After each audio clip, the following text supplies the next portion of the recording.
Na primeira pregação, nós falamos um pouco sobre a introdução da carta, e eu falei que nós vamos falar sobre o objetivo de Paulo.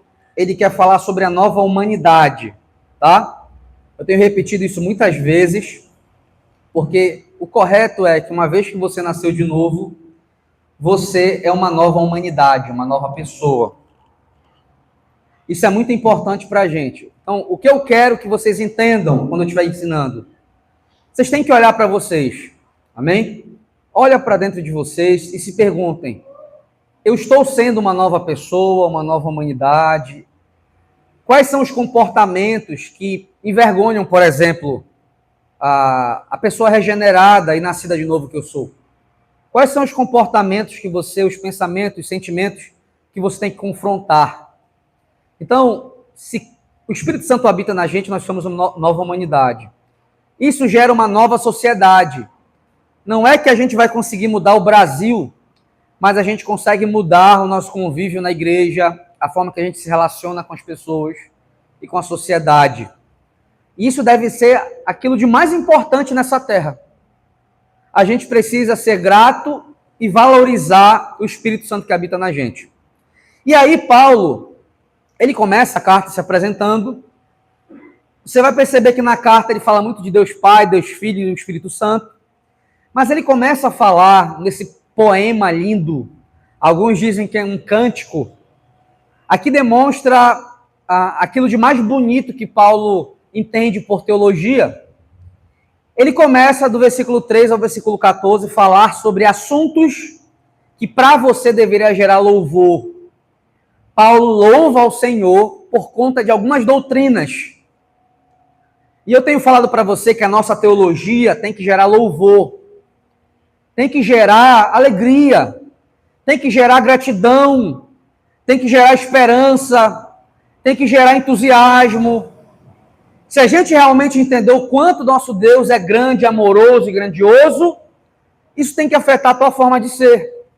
E eu tenho combatido com vocês aqui, há um erro que a gente pode cometer no culto, que quando a gente está no momento do culto, que é o momento que a gente pode mostrar o quanto a gente entende, o quanto a gente sabe, o quanto a gente está alegre, a gente tratar o momento do culto, o louvor, a palavra, a oração, o momento com os irmãos, como se você fosse alguém que está habitando em um lugar estranho, um lugar que você não gostaria de estar. E eu tenho conversado com vocês sobre essa postura que a gente chega para louvar, como se a gente não quisesse estar aqui. O momento do louvor é um momento de muita alegria, de muita gratidão. O momento da palavra é um momento de alegria e de gratidão, por mais que a palavra te confronte. Mas nós sabemos que é o nosso Deus, com sua misericórdia e sua graça, nos alcançando. Paulo, ele louva ao Senhor por tudo que o Senhor tem feito. E a pergunta que fica é: será que a gente tem louvado o Senhor por tudo que ele tem feito? E aí Paulo vai dizer que você precisa louvar ao Senhor. Ele fala isso ao mesmo tempo louvando ao Senhor. Porque ele diz que nós temos todas as bênçãos espirituais. Nós somos abençoados. Não é a bênção que você quer. Eu não estou falando de bênção material. Bênção material, a gente pode conquistar sim, trabalhando, pessoas ajudando a gente, sim. Mas o que deve mover o nosso coração são as bênçãos que Cristo proporciona para a gente através do sacrifício dele. E não é comum você, que é um cristão, ficar indiferente, não ficar à vontade, não ficar alegre, não ficar entusiasmado com o que Deus fez. Então, a postura de vocês no culto revela muito, muito, muito, muito. A consideração revela muito sobre a espiritualidade de vocês. Gente, é impossível, olha para mim aqui, é impossível alguém que está com o coração pleno de gratidão ao Senhor não demonstrar isso em público. Não tem como. Não tem como você estar alegre, surpreendido e você não mostrar isso para alguém. Então não adianta você me falar assim, o meu jeito. Não, não é o seu jeito. Porque eu tenho certeza que tem coisas que você fica muito alegre e entusiasmado. Eu não estou falando de bagunça. Eu estou falando de estar em um local adorando a um Deus, com pessoas que Ele salvou, e mostrar que você está bem e feliz nesse lugar.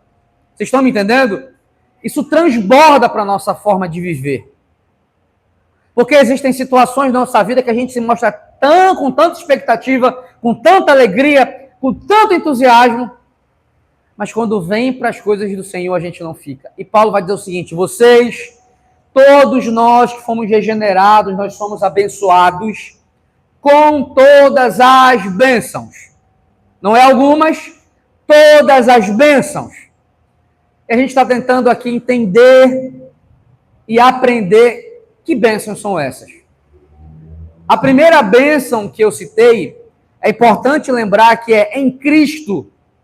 Vocês são abençoados com todas as bênçãos nas regiões celestiais em Cristo. E olha que coisa bonita, eu e você, se você crê em Cristo Jesus como teu Salvador, se você foi regenerado,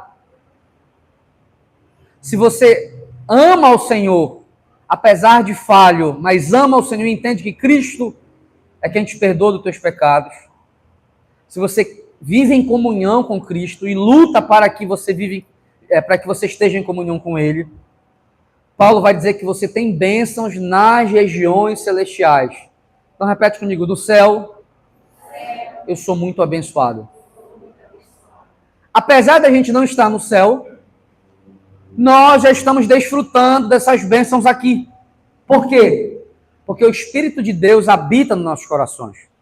Talvez você não tenha a plena satisfação, talvez você não tenha a plena convicção de como é ter essas bênçãos sem pecado. Porque o pecado nos atrapalha, mas nós já estamos experimentando. E a primeira bênção que ele vai citar foi o que nós estudamos domingo passado. Ele chama de eleição. Então vamos ler aqui, só para a gente relembrar. Versículo 3. Diz assim: bendito seja o Deus e Pai de nosso Senhor Jesus Cristo, que nos abençoou com todas as bênçãos espirituais nas regiões celestiais em Cristo. Porque Deus nos escolheu nele antes da fundação do mundo. Amém? Primeira bênção, eleição. Ele nos escolheu. E a primeira coisa que eu falei para você é que quando nós falamos que Deus escolhe pessoas, todo mundo gosta de falar no púlpito. Cadê os eleitos do Senhor? Isso acontece em igreja pentecostal e igreja reformada.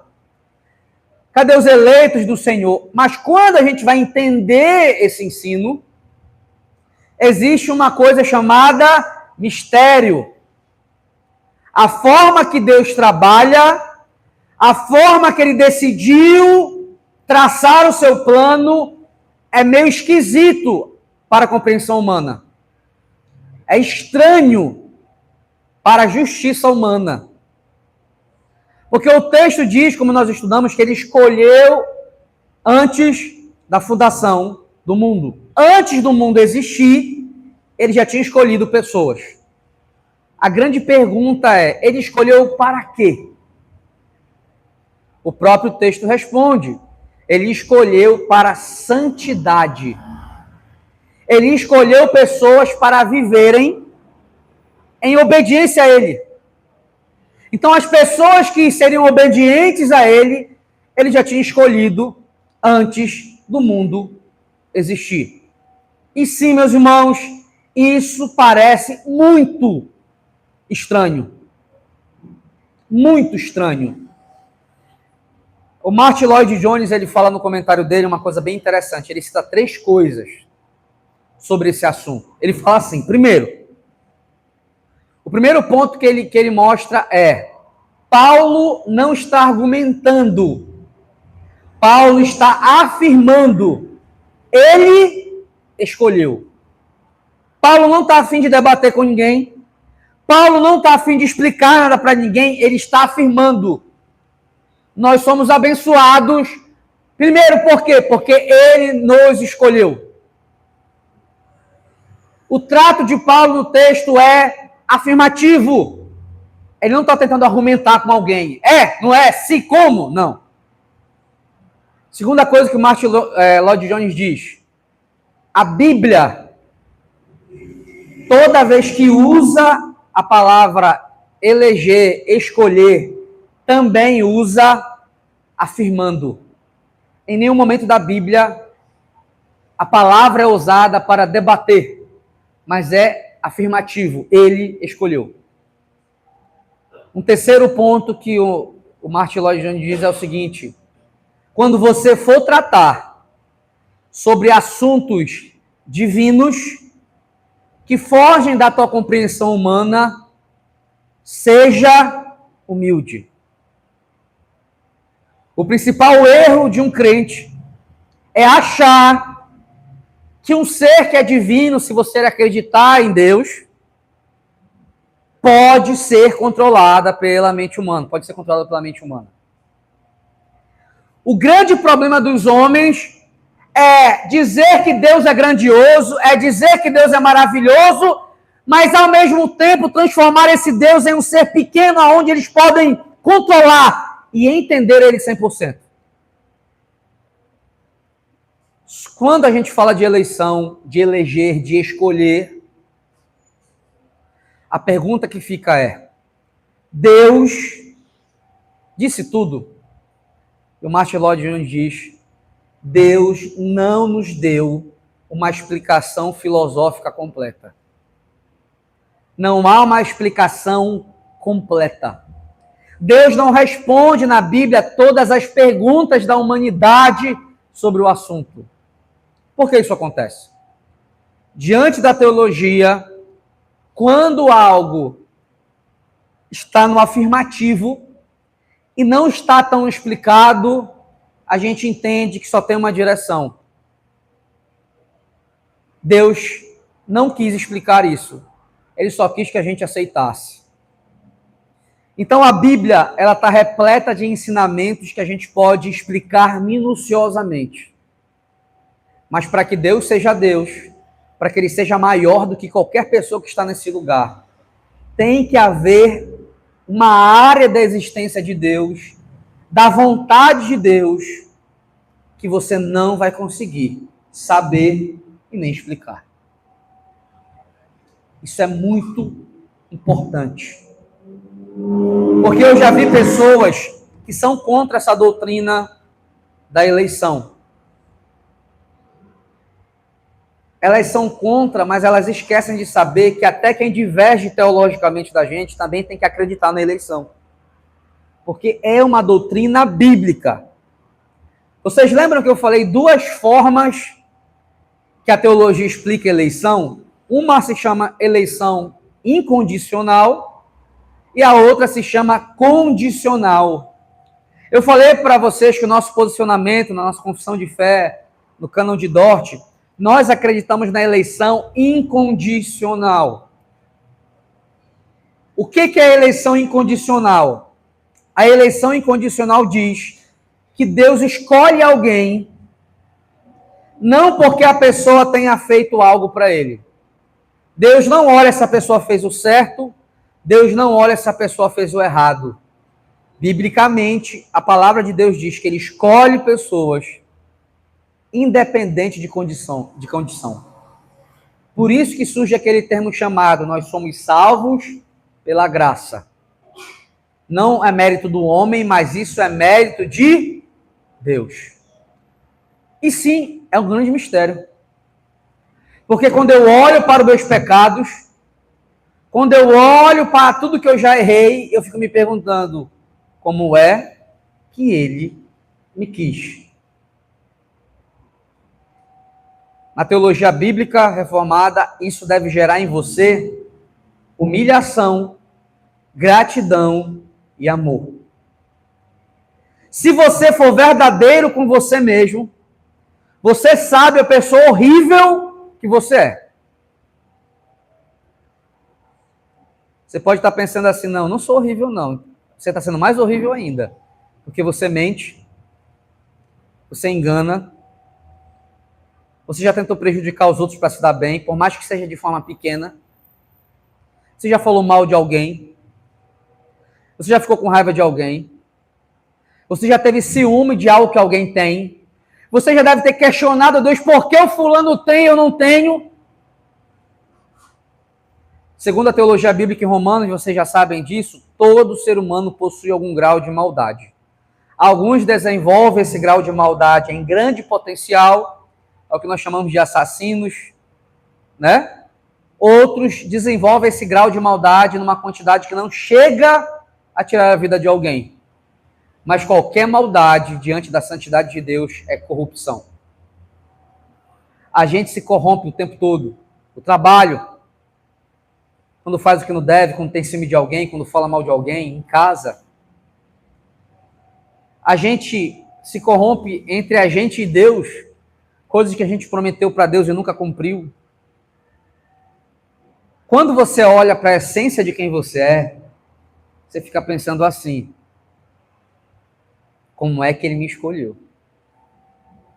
Porque vocês sabem que alguém que é escolhido por Deus tem evidências. A principal evidência de alguém que foi eleito por Deus é o novo nascimento.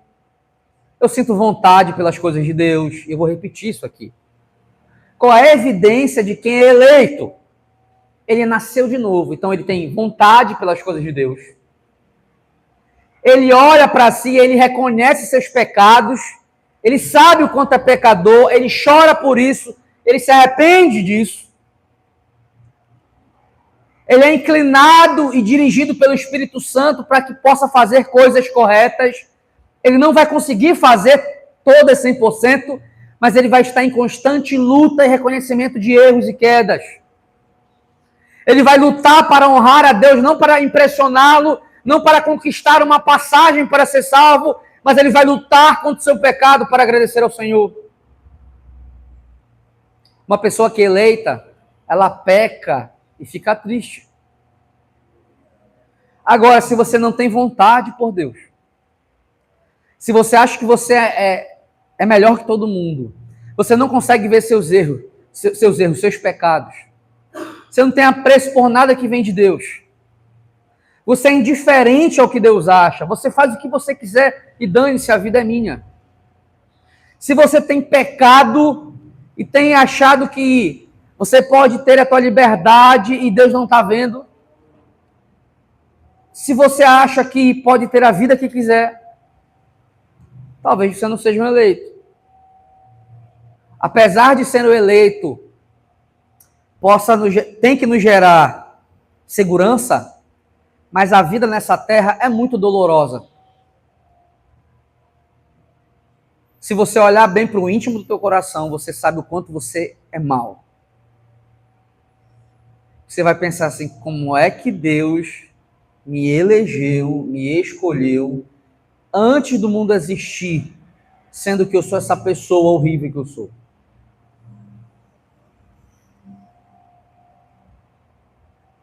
Quando a gente olha para isso, a gente começa a entender o tamanho, pelo menos um pouquinho, do amor de Deus. O tamanho do amor de Deus. Isso se chama eleição incondicional. Não teve condições. Não teve uma condição. Você não fez nada para atrair a atenção dele. Ele apenas te escolheu. Aonde está o mistério aí? Por que ele fez isso? A única resposta que a Bíblia fala é porque ele te amou. Mas por que ele me amou? Porque ele te amou. Porque ele quis, porque ele te amou. Esse foi o desejo dele. E ali está o mistério. Mas não é porque é um mistério que nós não podemos falar sobre isso. Nós podemos falar aquilo que Deus permite que a gente fale. O que Deus permite que a gente fale? Que Ele nos escolheu antes da fundação do mundo. Nesse exato momento, eu creio que quase todos aqui são eleitos do Senhor. Mas, ao mesmo tempo, existem pessoas que estão lá fora que também são eleitas do Senhor, só que ainda não ficou claro isso. Elas podem estar no mundo perdida. E eu não sei qual vai ser o dia que Deus vai chamar elas. Pode ser amanhã, depois. Vocês estão entendendo? Não dá para definir se é 1, 2, 3, 4, 5. Não tem, não está no nosso domínio, não está no nosso controle. Não é a gente que define. O que eu posso saber de mim, Quando eu olho para o novo nascimento, eu consigo ver as características do novo nascimento e eu consigo ver essas características em mim. Se caso eu não enxergo essas características em mim, talvez eu possa olhar, deixa para lá, mas talvez possa me dar arrependimento. Então também é uma característica. Primeira bênção que nós falamos foi sobre a eleição. A gente leu no Cânon de Dort sobre isso. Amém? Essa eleição incondicional não depende de uma condição, não depende de uma obra, não depende de nada que o ser humano tenha feito, foi por graça e por amor. Como? Por quê? Onde? O que eu sei que foi antes da fundação do mundo. Tem uma segunda linha teológica que eu falei para vocês. A segunda linha teológica é a eleição condicional, muito conhecida pelos pentecostais, pelos arminianos, que eles dizem o seguinte: Deus, antes de criar o mundo, olhou o futuro, viu quem seria fiel até o final e escolheu aqueles que perseveraram até o final. Isso se chama eleição condicional. Na eleição condicional, que é aquela que nós não cremos aqui na igreja, ele diz que Deus vem até o ser humano, dá a graça para o ser humano, para possibilitar o ser humano de querer Deus. Só que o ser humano pode decidir se quer ou se não quer. Aqueles que quiseram a graça vão ser servos do Senhor, vão perseverar até o fim, e Deus sabe quem vai perseverar até o fim, e Ele escolhe aqueles que perseveram até o fim. Apesar de ter uma dimensão de graça, ainda recai nas obras. Calvino, ele fala uma coisa interessante. Uma pessoa que conhece a graça do Senhor, o amor de Cristo, e tem a mente iluminada, será que ela vai querer outra coisa? O exemplo é basicamente assim: tem um prato de comida que você mais gosta e um prato de fezes. Se você sabe que aquilo é fezes, você vai escolher a fezes? Não, né? Na eleição incondicional que nós cremos, nós acreditamos que quando Deus nos alcança com sua graça e ilumina nossa mente através do novo nascimento, é impossível não querer a graça dele. Porque por mais pecador que a gente seja, a gente sabe que a nossa salvação depende exclusivamente da graça do Senhor. Então nós temos duas linhas teológicas. Uma acredita que Deus escolheu o ser humano sem condição nenhuma, sem mérito algum, apenas por amor. Outra linha, que se chama eleição condicional, acredita que Deus deu a graça para o ser humano. Aqueles que aceitaram a graça e perseveraram, ele olhou o final da vida deles e elegeu eles. E escolheu eles. Vocês estão entendendo? Essa diferenciação, ela é muito, muito, muito importante. Na eleição incondicional, sinto muito te falar, você não tem mérito algum. Por que eu estou te falando isso? Porque tem gente que no fundo, gosta de jogar alguma coisa na cara de Deus. Por que, Deus, eu estou passando por isso? Mas eu faço isso, eu sou isso, você não é nada. Enquanto você se comportar como alguém que merece alguma coisa, você nunca vai entender o amor de Deus. Nós estamos nesse exato momento com igrejas cheias e lotadas de teologia que coloca o homem no centro, aceita o Senhor, não dá um tapa na cara de Deus, olha, te sacrifica. E as pessoas acham que Deus está se surpreendendo com o que elas estão fazendo. Deus não está. Tem anjos adorando o Senhor nesse exato momento com uma adoração muito mais excelente que a nossa. Deus está num trono de glória, num céu maravilhoso. Você não surpreende Deus. Vocês estão entendendo? A nossa obediência, na verdade, é para mudar a gente mesmo. Você ser obediente muda você mesmo. Você orar muda você mesmo. É uma oportunidade que Deus está nos dando.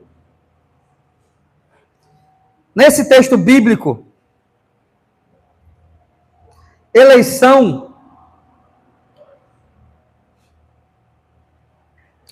significa escolher soberanamente. Repete comigo. Escolher soberanamente. Quando eu coloco a palavra soberanamente, significa que ele escolheu sem opinião de ninguém, sem um conselho de ninguém, ele escolheu porque ele quis e ele pode. Ele está acima de todos. Você que tem algumas dúvidas a respeito disso, eu não concordo com isso. Não, isso é impossível. Não tem como. Eu quero que você abra comigo em João 15.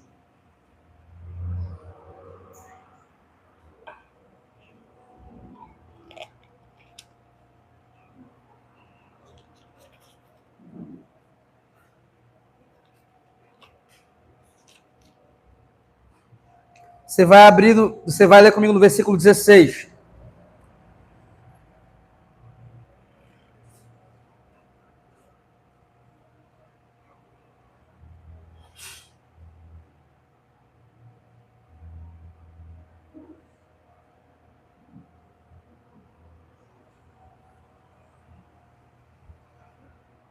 Acharam? Amém. Olha o que Cristo diz para os apóstolos. 16.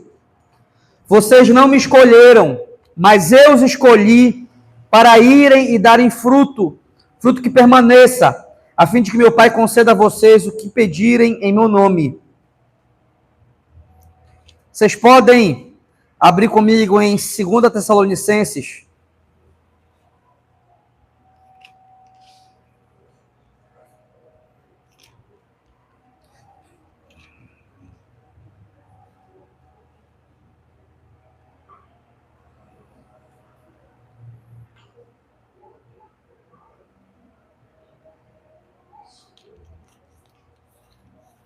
Quem achou, diga amém. Capítulo 2, verso 13.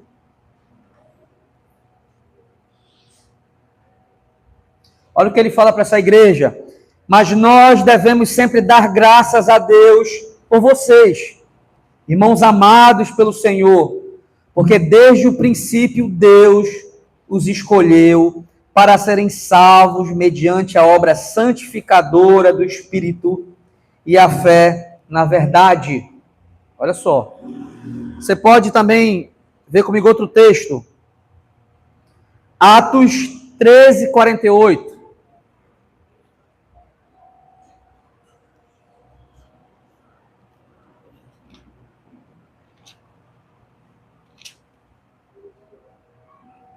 Atos 13, 48.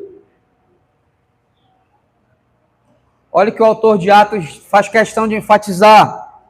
Ouvindo isso, os gentios alegraram-se e bendisseram a palavra do Senhor. E creram todos os que haviam sido designados para a vida eterna.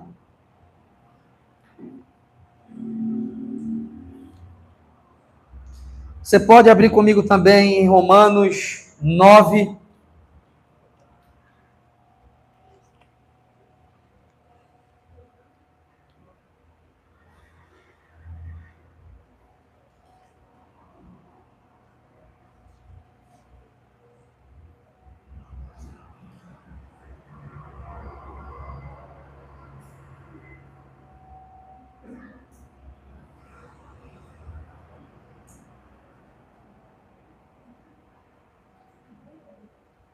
Acharam?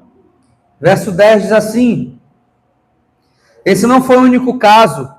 Também os filhos de Rebeca tiveram o mesmo pai, nosso pai Isaque. Todavia, antes que os gêmeos nascessem ou fizessem qualquer coisa boa ou má, a fim de que o propósito de Deus, conforme a eleição, permanecesse, não por obras, mas por aquele que chama.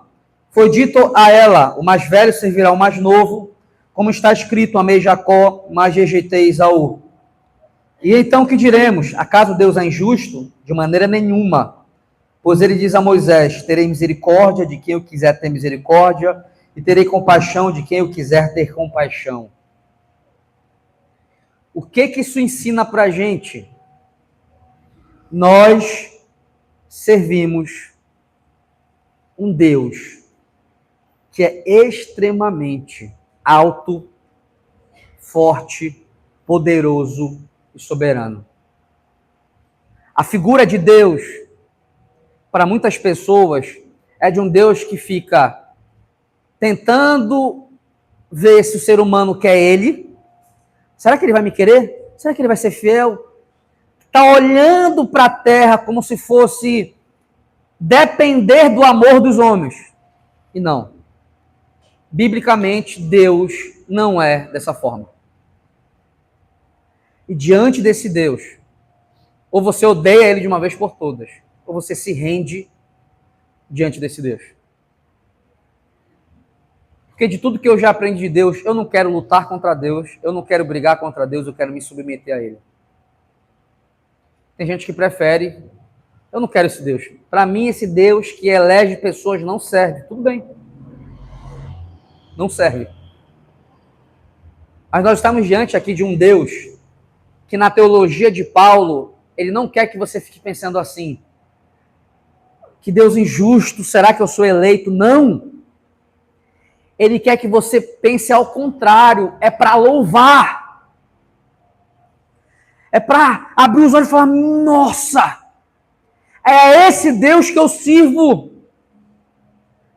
É esse Deus que me salvou. É para gerar louvor.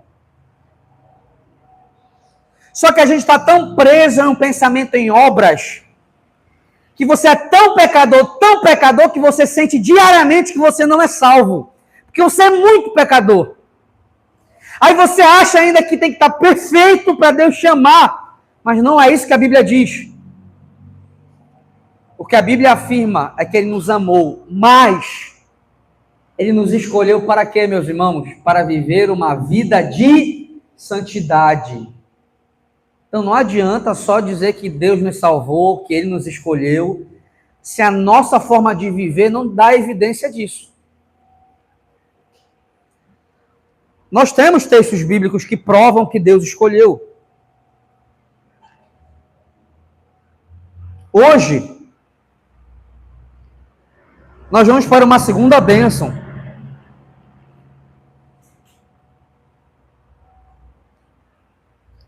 A primeira bênção que nós temos é ser eleito. Amém? É Deus nos escolher.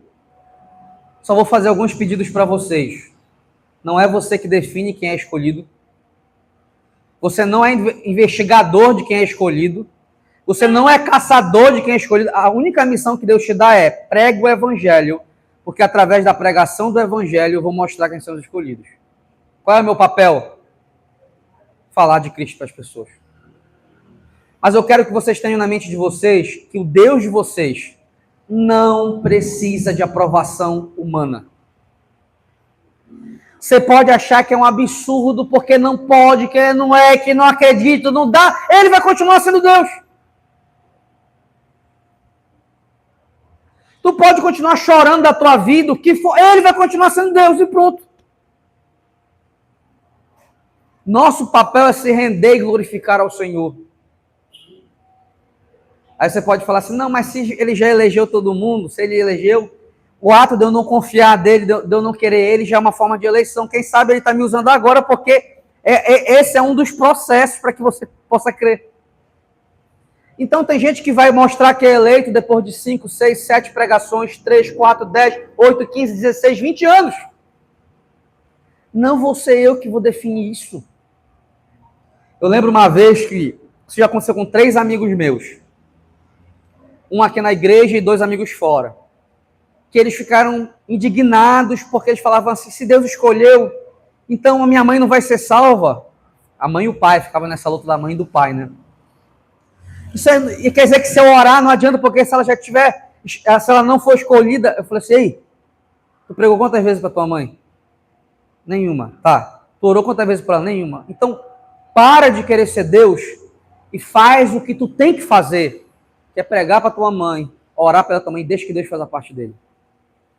Eu não sei quem vai ser escolhido, mas cabe a mim pregar, orar e crer na misericórdia de Deus.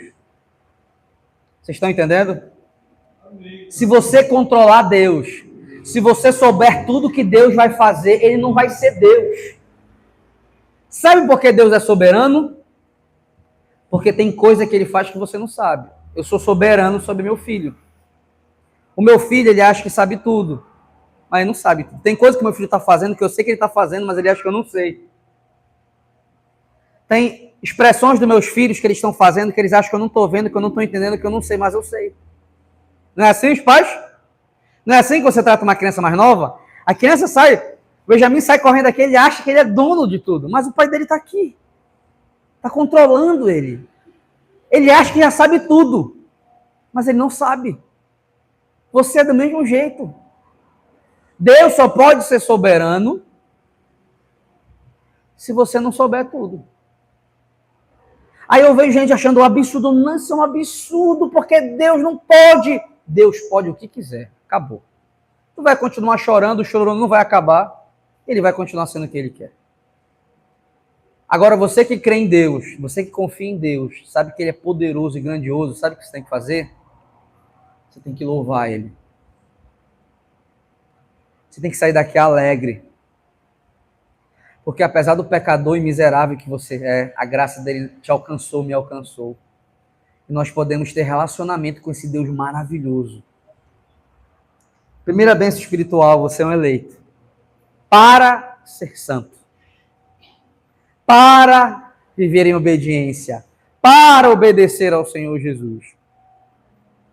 Segunda bênção espiritual, está no versículo 5. Olha lá comigo. Você pode ler desde o 4, só para a gente reforçar. Porque Deus nos escolheu nele antes da criação do mundo para sermos santos e irrepreensíveis em sua presença. Olha o 5. Em amor nos predestinou para sermos adotados como filhos por meio de Jesus Cristo, conforme o bom propósito da sua vontade. O que é eleição? Eleição é ele escolher alguém, tá? O que é a predestinação? É o segundo passo. Ele escolheu o irmão Tomé. Agora ele vai dar um destino para o irmão Tomé. Vocês estão entendendo? Ele não apenas te escolheu, ele te deu destino. Ele te escolheu para te predestinar. E na Bíblia diz que os eleitos ele escolheu, ele predestinou para a adoção. E aqui nós estamos diante de vários ensinamentos que vocês aprendem no curso de membresia. Eu quero ressaltar isso para vocês. Você que não sabe esses assuntos ainda. Porque não só no curso de membresia, mas eu já preguei várias vezes aqui. Isso é uma prova, quando você lê em Paulo, que para Paulo isso aqui era importante. Aí vai você dizer para mim que não é importante. Que é coisa de teologia, eu não preciso disso, precisa sim. Porque Deus te escolheu na fundação do mundo, antes da fundação do mundo. E o destino que ele quis te dar foi ser filho. Você precisa entender o que é ser filho e adotado.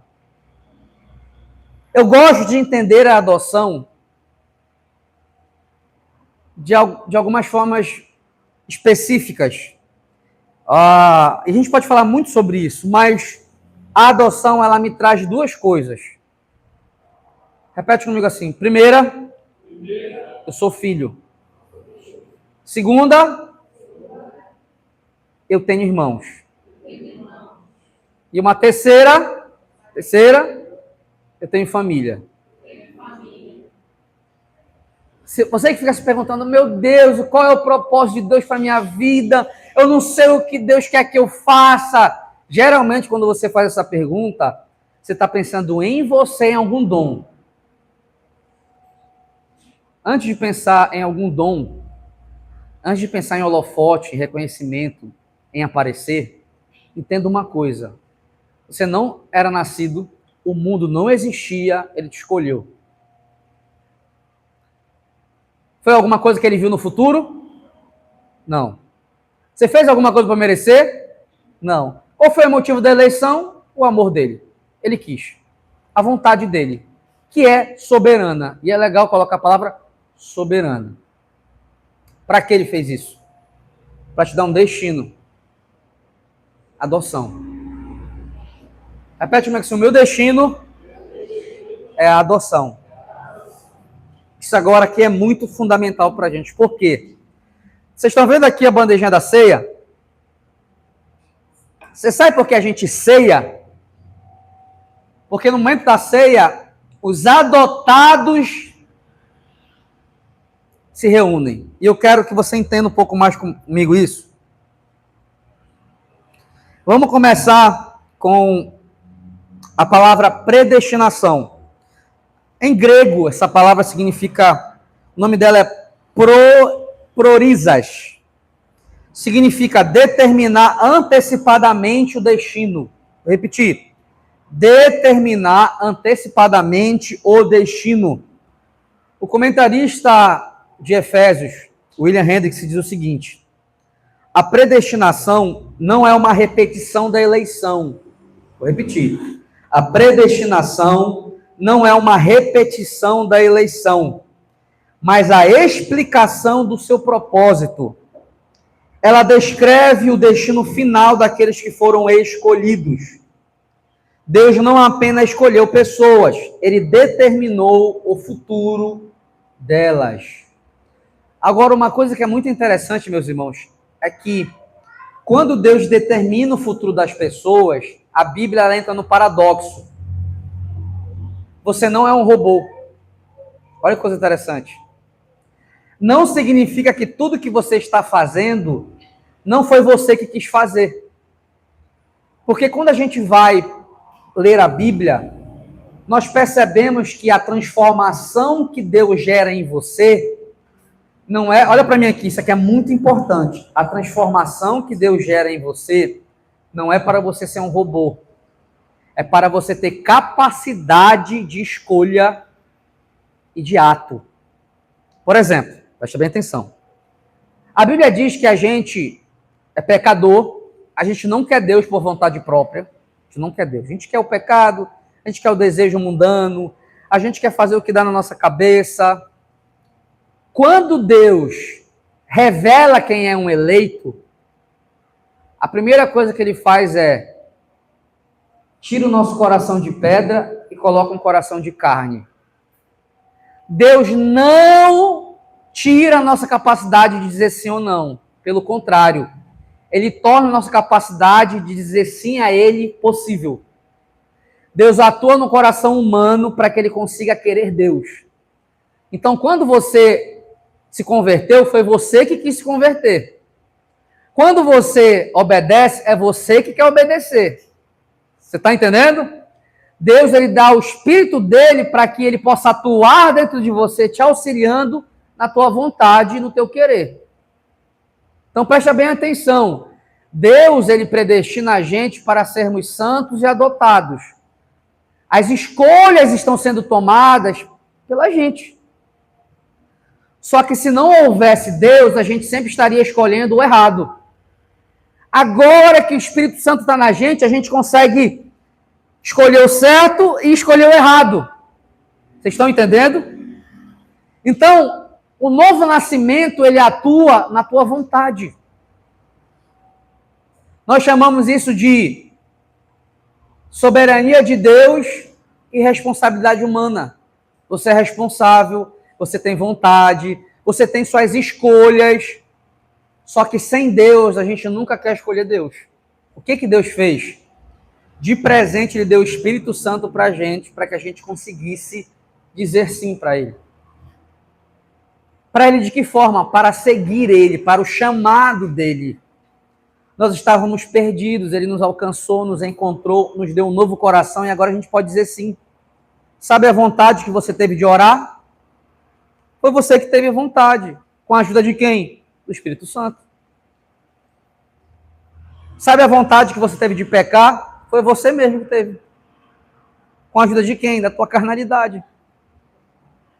Então, toda vez que eu falo que alguém é predestinado para ser filho, eu não estou falando que você se transforma em um robô.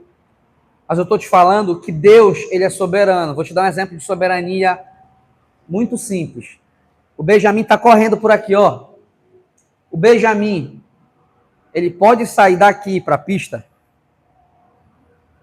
Ele pode. Mas Deus, o pai dele vai deixar? Não.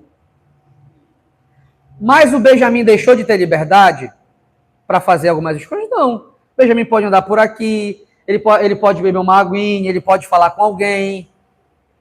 Quem define aonde o Benjamin pode estar é o pai dele. Mas mesmo o pai dele definindo aonde ele pode estar, o Benjamin pode ter suas escolhas e suas responsabilidades. Por exemplo, vamos supor que nós temos uma torneira bem ali, o Benjamin vai lá e abre a torneira. O pai dele fala, não. O Benjamin vai saber que ele não pode. Mas dentro dos limites que o pai dele definiu para ele. Ainda bem que Deus nos escolheu. Porque como um pai, ele está definido até onde a gente vai, só que os limites que nós podemos andar e estar, nós temos responsabilidades. Por exemplo, os meus filhos podem andar em casa aonde eles quiserem. Aonde eles quiserem.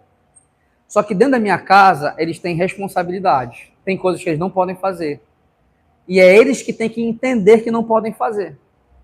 A soberania de Deus é isso. Deus nos escolheu, nos predestinou, nos deu um destino e nos colocou em um ambiente de vivência com pessoas, em um mundo, em um local, aonde a gente pode exercer nossa santidade, nossa responsabilidade, nossa vida. Vocês estão entendendo? E dentro desse ambiente que soberanamente Deus permite a gente viver, que é o casamento, é a criação de filho, é a igreja, é o trabalho, a gente precisa se comportar como filho. Quem está me entendendo? Vocês estão me entendendo? Então, quem foi que escolheu a esposa que você está casado foi você. Quem escolheu o marido foi você. O carro foi você. Se de repente algum irmão que dirige aqui pensa assim, olha, eu vou agora sair igual um doido aqui e bater meu carro. Quem define isso? É ele ou é Deus? É Deus. Porque quem tem o controle da vida é Deus. É igual meu filho. Meu filho pode falar, vou sair de casa hoje. Com a idade que ele tem, quem define sou eu. Entra pra cá, sente o gosto do meu cinto. Vocês estão entendendo a analogia? Meus filhos têm a liberdade, eles assistem o que eles gostam de assistir, eles andam na casa como eles querem, mas quem define o que vai ser assistido, o limite, até onde eles vão e a responsabilidade sou eu. Ainda bem que Deus é assim com a gente. E eu sou muito grato a Deus por isso. Então, isso acontece para quem? Para todo mundo. A Bíblia fala que do céu a ira de Deus se revela contra a impiedade dos homens. Quem está no mundo perdido, quando eu falo no mundo perdido, não é planeta Terra, mas é uma carnalidade, um mundo, né? Porque pode estar alguém aqui dentro que se diz evangélico que está no mundo, a gente nunca sabe. Os seres humanos, eles fazem o que eles quiserem, mas é Deus que permite o final de tudo. Inclusive, muita coisa que acontece na humanidade é fruto dos nossos erros. É punição para os nossos erros. Só que na hora, todo mundo quer fazer o que não der, mas na hora de ter a punição, todo mundo é inocente. Nunca ninguém merece nada. A gente não é assim? Te pinta e bola, mas na hora de ter a colheita do que a gente tem que colher, ninguém merece nada. Então, quando eu falo predestinação, eu estou falando que Deus nos deu um destino. Nesse destino que Deus nos deu, existe um universo que nós habitamos, que nós precisamos ser santos e responsáveis. Vocês estão entendendo? Eu quero dar um exemplo muito, muito simples. Vamos supor que tem um irmão solteiro aqui, correto? Deus destinou esse irmão solteiro para ser filho, correto? No ambiente que ele vive, tem 6, 7, 8 mulheres. Ele vai definir ele vai escolher qual é a sua esposa. dentro daquilo que Deus deu a possibilidade para ele viver. Quando a gente olha para essa forma de pensar, a ignorância do ser humano pensa assim, não, mas aí porque o ser humano quer ser rei, né? Ele quer tomar o controle de tudo, ele quer ser o dono, então ele se sente ofendido com isso. Eu não me sinto ofendido, pelo contrário, graças ao Senhor. Graças ao Senhor porque Ele tem me guardado, me direcionado, me protegido. O Espírito Santo tem me influenciado como um amigo a tomar um direcionamento diferente do que eu escolheria por conta própria. Vocês estão me compreendendo? Eu quero mostrar algumas coisas para vocês sobre isso. Que o texto, o texto vai dizer o seguinte. Ele vai falar que essa predestinação ela é feita de uma forma específica. Olha o versículo 5. Fala que em amor nos predestinou. Vocês viram? Como foi que ele nos predestinou? A Bíblia fala que foi em amor. A palavra em amor é a fonte da predestinação. Lembra que eu falei que ele nos elegeu, nos escolheu por quê? Porque ele nos amou. Não teve mérito nenhum. Não sabemos por que ele nos amou, mas ele nos amou. Então, se ele nos elegeu e nos escolheu por amor, qual é a fonte da nossa predestinação? O amor. Antes do decreto, existe o amor. Antes da escolha, existe a graça. Tá? Então, isso é muito importante a gente entender isso. O amor de Deus não é igual ao nosso amor. Não adianta você tentar entender o amor de Deus. Medir o amor de Deus pelo teu amor é falho. Você que é casado, você diz que ama a pessoa que você está casada. Ama de todo o coração, mas experimenta a pessoa fazer o que você não quer. Você pensa em divorciar, se eu tivesse casado, se eu tivesse estudado, se eu tivesse feito outra coisa. Não adianta comparar o teu amor com o de Deus. Não adianta. Não adianta. Você pode estar 15, 20, 30 anos com alguém, que é mais fácil você falar, olha a prova que eu te amo, eu te aturo até hoje. É mais um troféu para você próprio do que realmente amor genuíno. O nosso amor, muitas vezes, está envolvido com desejos sexuais. Se alguém me abraça, se alguém me beija, eu amo. Se não faz, eu não amo. O nosso amor está envolvido com presente. Se a pessoa me dá presente, eu amo ela. Se ela nunca me deu presente, se ela lembra de mim, eu amo. Se ela não lembra, eu não amo. Então, o nosso amor é muito prostituído, é muito corrompido. O amor de Deus nunca vai ser entendido pela nossa mente. Como ele escolheu, porque ele predestinou, o que nós sabemos foi por amor, foi em amor. Lembrando que Paulo não está dando um argumento, ele está afirmando. Quando a gente chega na palavrinha adoção, em amor nos predestinou para adoção. Nós temos aqui em grego uma palavra chamada huiothesia, que significa colocação legal como filho. O Hendrick diz o seguinte: o propósito da predestinação não é meramente livrar do pecado e da condenação, mas introduzi-lo numa relação viva e permanente de filiação com Deus. Repete comigo assim: Deus não apenas me salvou, Ele me colocou na sua família. Por que eu estou pedindo para você repetir isso? Porque você precisa entender uma coisa. Deus não apenas nos salvou, Ele não apenas nos livrou da condenação do pecado, né, e da escravidão do pecado, Ele quis se relacionar com a gente. Isso aqui é muito importante, meus irmãos. A primeira ênfase de um adotado que foi predestinado a entender uma coisa: o propósito de Deus para a tua vida é que você tenha relacionamento com Ele. Vou te fazer uma pergunta. Como é que está o teu relacionamento com Deus?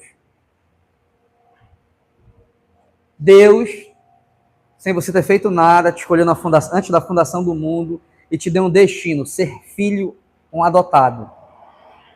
Por que Ele quis isso? Porque Ele não quer só te salvar, Ele não quer só te livrar do pecado, Ele quer ter um relacionamento contigo. Como é que está o teu relacionamento com Deus? Como é que está a tua vida de oração? Clichê, né? Mas quando eu falei isso, muitos de vocês tiraram o olhar de mim e olharam para o chão. Sabe quando a gente está falando aqui, como é que está o relacionamento de vocês? Vocês foram lá na crise de vocês. Daqui eu consigo enxergar. Como é que está o relacionamento de vocês com Deus? Gente, para de pensar qualquer coisa. Para de pedir qualquer coisa. Para de fazer qualquer coisa. Como é que está o teu relacionamento com Deus?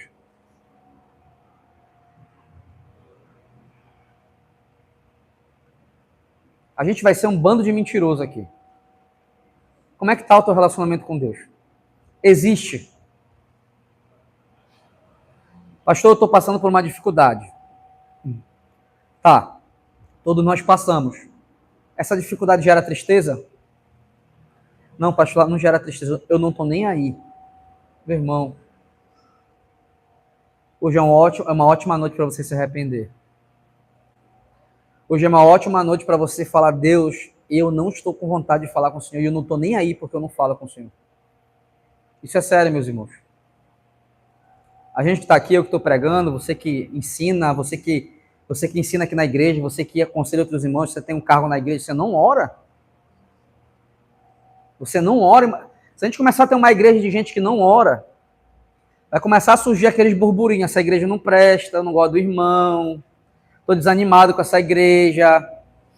Quem não ora, quem não se relaciona com Deus, não tem nada mais. Acabou, não existe vida.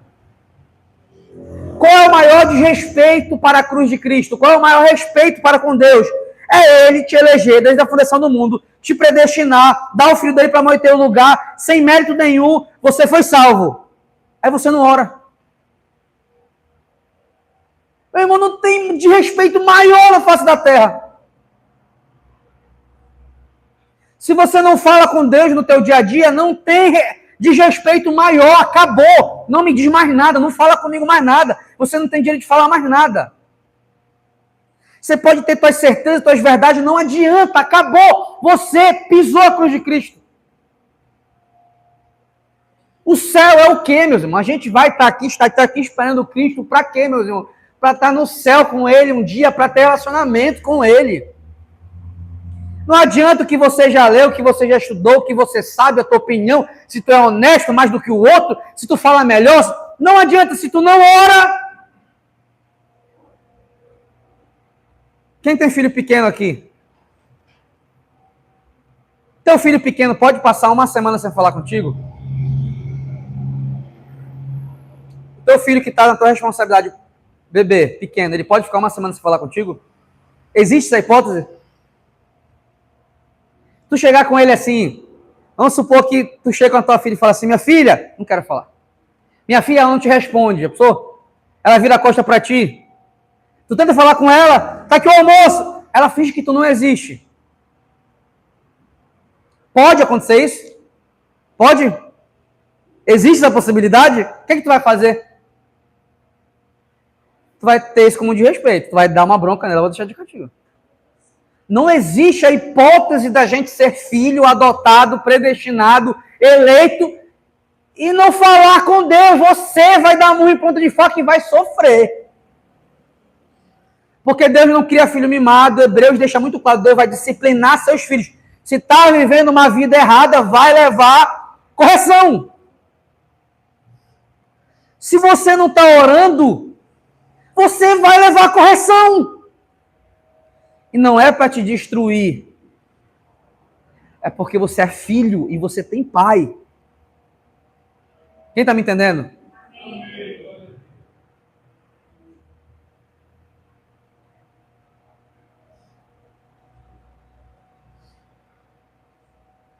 O propósito da predestinação não é meramente livrar do pecado da condenação, mas introduzi-lo numa relação viva e permanente de filiação com Deus. O objetivo da predestinação não é apenas a salvação, vou repetir, é a filiação, é o relacionamento.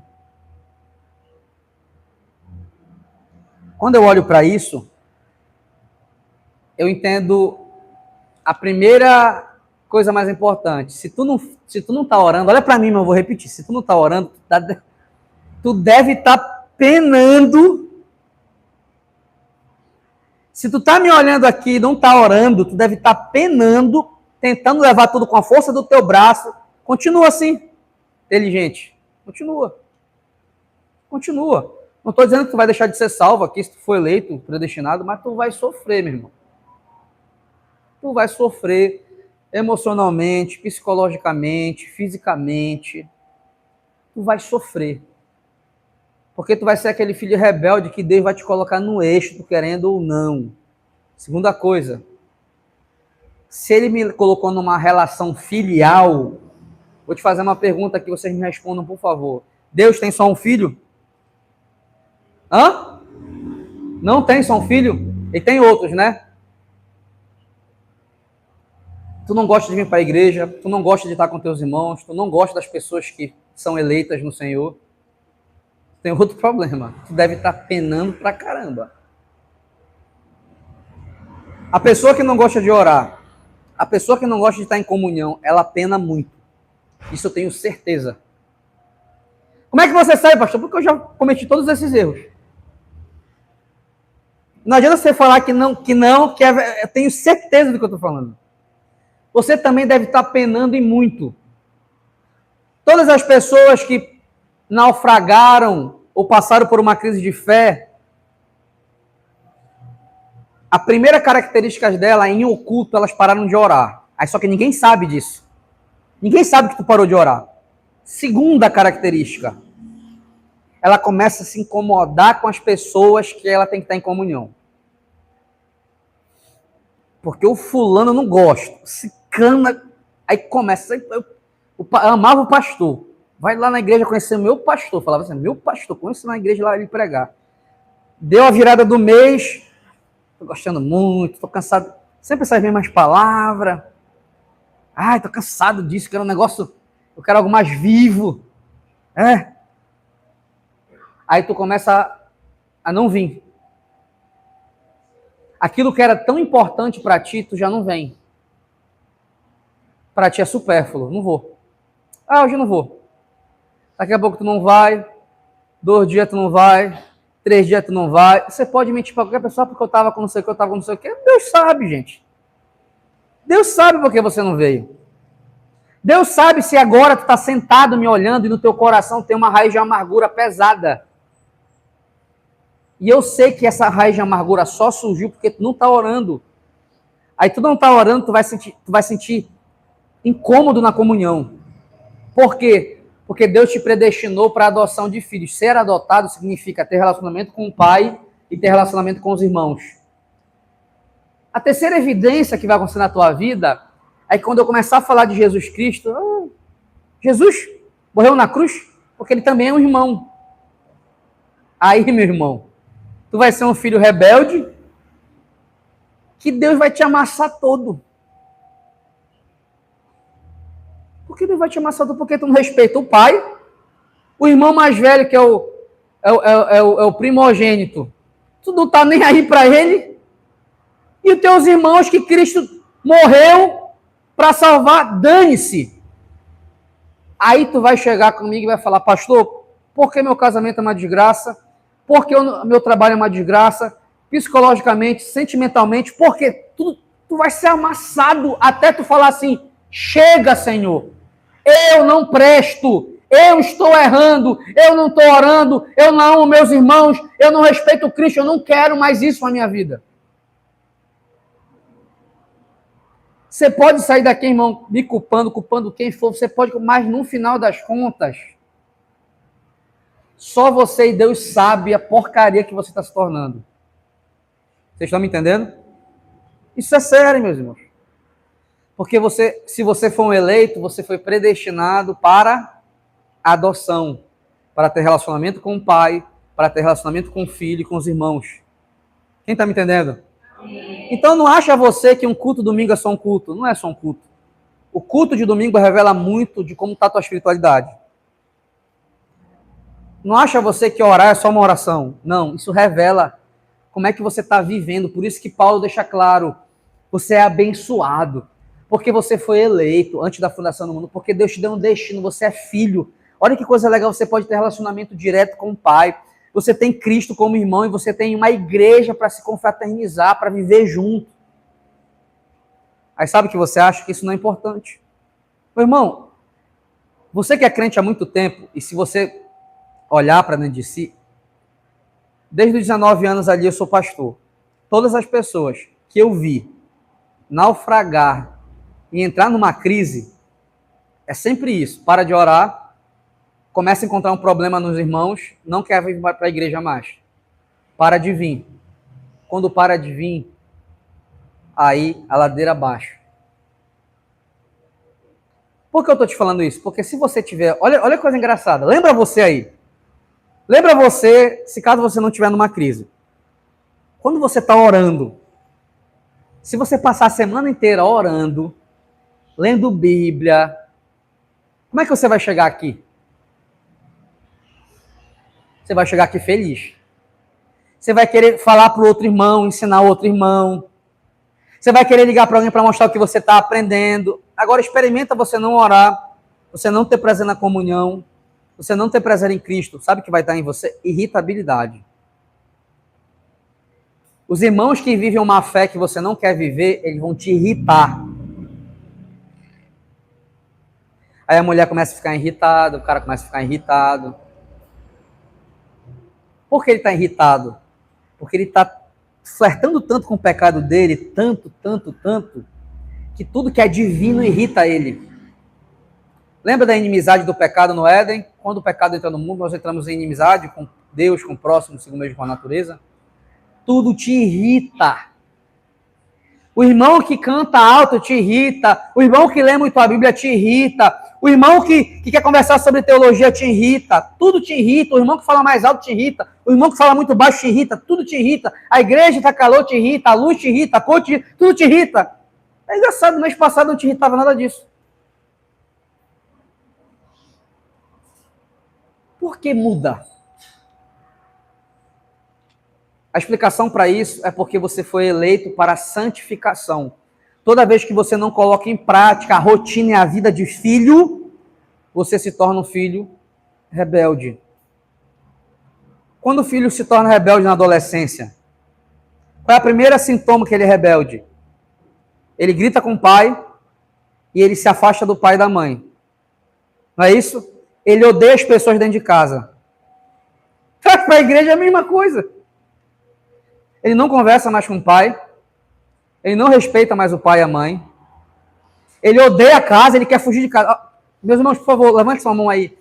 Quem já pensou em fugir da sua casa? Levante a mão. Quando era adolescente, levanta a mão. Quem já pensou em fugir? Ó, nós temos vários fugitivos aqui. Eu não me lembro se eu já pensei em fugir. Não me confesso para você, porque meu pai está ali, não. Eu não me lembro assim se eu já pensei em fugir, tá? Eu não me lembro. Não sei se a minha mãe lembra. Eu falei alguma vez para a senhora, não, né? Que eu queria fugir. Hã? Meu pai que está ali atrás, eu já falei para o senhor que eu queria fugir alguma vez? Já? Hã? Eu não me lembro. Eu nunca pensei em botar minha mochila na costa e sair, né? Nunca pensei nisso. Mas tem várias pessoas que já pensaram em sair, né? Em fugir. Vocês perceberam o sintoma de uma rebeldia filiar?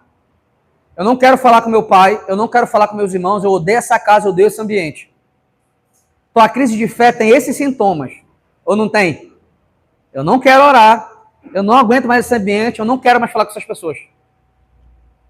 Aí sabe o que você vai fazer? Teus melhores amigos vão ser pessoas mundanas. Eu estou mentindo? Os teus amigos, as pessoas que você vai se identificar, são pessoas mundanas. Não, porque aqui são melhores do que lá. Aqui eles são mais amigos, são mais fiéis. A mesma coisa que o adolescente diz. Resumindo, tu é uma criança. Tu é infantil e imaturo. Aí hoje tu olha que besteira, eu queria botar minha mochila na costa, não sabia nem como me sustentar. O pai deve olhar pra gente e falar assim, que imaturidade. Não consegue dar um passo, não consegue respirar sem mim. Vocês estão entendendo? Então, cuidado com os sintomas. Cuidado, meus irmãos, com os sintomas. Cuidado que você acha que é a tua independência, a tua vida, mas não é não. Tudo nasce da falta de comunicação e relacionamento com o Pai. Para a gente finalizar, eu queria só que você entendesse o que é adoção naquele contexto de Paulo. A adoção, conforme entendida no mundo romano, envolvia a concessão plena de direitos, privilégios e heranças. O adotado passava a pertencer integralmente à nova família. Paulo usa a imagem que comunica segurança, identidade e herança. Uma coisa que é importante aqui é que para a nossa cultura, adotado é meio esquisito, né? Porque o adotado, quando ele descobre que é adotado, ele fica rebelde. Vocês já viram isso? Aí você conta para a pessoa que adota. Geralmente, quando você adota uma criança, o pai tem medo de dizer para a criança, pai e mãe. Aí vai crescendo.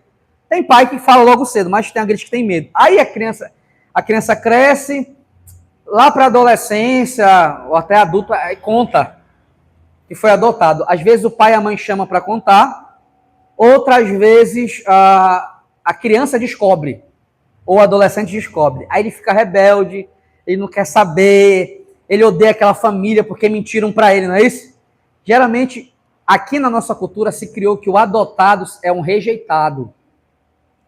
Na nossa cultura tem essa, apesar de não ser isso, pelo contrário, é uma bênção, né? Na cultura romana, não tem essa parada. O adotado, ele era abençoado pela divindade ao extremo. Por quê? Quando alguém é adotado na cultura romana, não se pode dizer que ele é adotado. Não existe essa ideia de filho legítimo e filho adotado. Tipo assim, o pai, olha, não, eu tenho 3 filhos, como fala aqui no Brasil, 3 filhos são legítimos, assim, mas eu adotei o 4º filho. Não existe isso, é crime. A pessoa adotada, ela é filha e acabou, como se fosse de sangue. E se algum dos irmãos falasse algo, era disciplinado. É rígido. Então, o adotado, ele via a adoção como um presente extremamente supremo. Por que eu estou explicando isso? Porque pode ser que você não enxergue desse jeito a adoção. Então, a adoção é um presente muito, muito, muito. Imagina que tem uma criança no orfanato, não tem pai, não tem mãe, o sonho da vida dela é ser adotada. E chega lá pessoas para amar ela, aquilo é o maior presente da vida dela. Vocês já conheceram uma criança? Tem gente que é adotado muito novinho, nem tem noção. Aí vocês já viram alguém que é adotado depois de maiorzinho? O quanto ele não aguenta. Eu tive experiência de conhecer um Francisco. O Francisco tá grande já, tá adulto. Eu não sei se alguém lembra dele aqui, mas ele era da minha célula quando eu era da antiga igreja. Não sei se alguém vai lembrar, não sei se a Diana lembra. Ele era bem moreno, assim, ele era negro, meio fortinho, entroncado. Ele já estava com 14 anos e não tinha sido adotado. E o centro de adoção, o orfanato que ele ficava, eu lembro que na época eu fui pregar no orfanato e eu conheci alguns meninos lá. Nem todos quiseram, mas ele pediu autorização. Ele falou assim, eu posso participar da célula? Então ele pediu autorização, eu fui lá, assinei, na época eu já era maior de idade, estava com 18 anos, eu assinei como responsável por ele e ele participava dessa célula com a gente. Então ele podia sair à noite, ele ia, participava e depois tinha que deixar ele lá. Ele ficou muito tempo com a gente lá e ele foi adotado depois de grande. Cara, aquilo foi o maior prazer da vida dele. Hoje, se eu não me engano, ele já está casado, já está com... Nunca mais eu perdi contato com ele, provavelmente quem tem contato com ele deve ser se o Patrick tiver algum contato, que era o Patrick. Na verdade, o Patrick me levou até ele na época. O Patrick era bem pequeno. E aí foi uma alegria. Então ele não via como um, nossa, você não sei o quê. Não, para ele foi um presente de Deus grandiosíssimo. Entendeu? Eu consegui falar com ele depois de um tempo. E engraçado, mesmo ele aprontando algumas coisinhas, porque ele era um adolescente um pouco, a flor da idade da adolescência, ele aprontando, a pessoa que adotava, ele ia lá, insistia. Então, o que para vocês parece esquisito, adoção, para o mundo romano, para o mundo grego, não tem isso. O filho adotado, ele tem direito legítimo à herança, igual ao filho de sangue. O pai morreu. Ah, não, isso aqui não é filho de sangue. Não existe isso. Ele é considerado filho de sangue. Por que eu estou falando isso para vocês? Porque agora eu quero ver vocês darem um sorriso. Paulo falou que a gente foi adotado. Só que é na concepção romana, não brasileira. Não existe a gente falar assim, nós somos um filho ilegítimo. Não, nós somos filho legítimo e de sangue. Sangue de Jesus Cristo. Os mesmos benefícios que Cristo tem na glória, nós teremos quando nós chegarmos lá. Nós somos co-herdeiro com Cristo. Dá um sorriso, por favor. Amém? Nós somos abençoados nas regiões celestiais.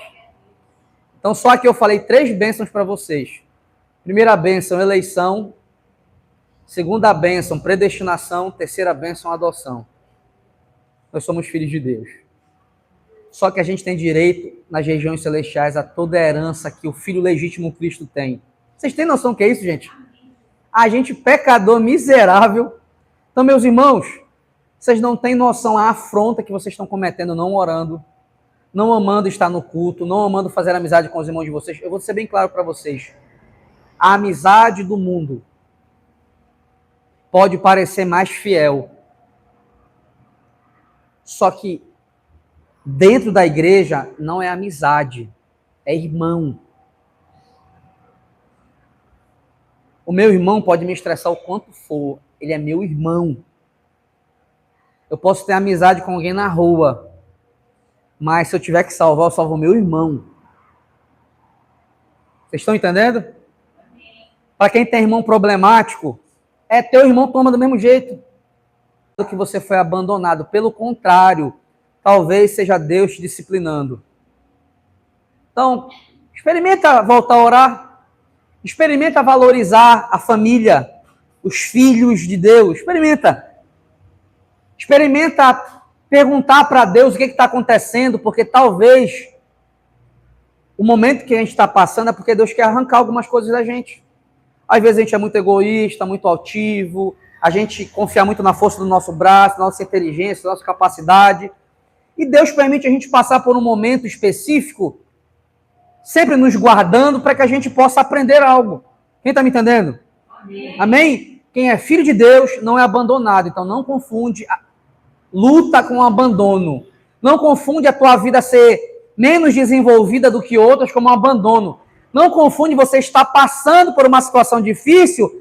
Não confunde isso com falta de amor. Amém? Amém. Isso não é falta de amor, isso é processo. Deus está te moldando, Deus está te ensinando. Parece até música pentecostal, não foi?